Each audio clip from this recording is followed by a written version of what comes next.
Today we're here with the LDV T60 and we're going to be having a talk about the HSP Tail Lock.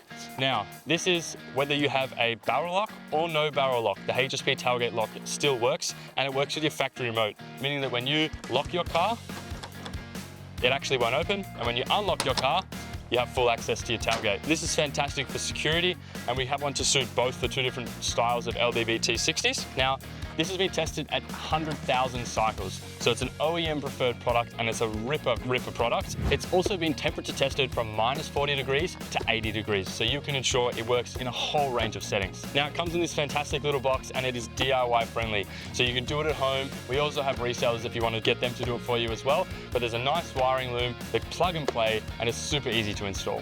So whether you've got the HSP roller cover, whether you've got a canopy, a hard lid, or even a soft tonneau cover, if when you want to lock your car and have your tailgate lock at the same time for peace of mind, that's where you need the HSP Tail Lock.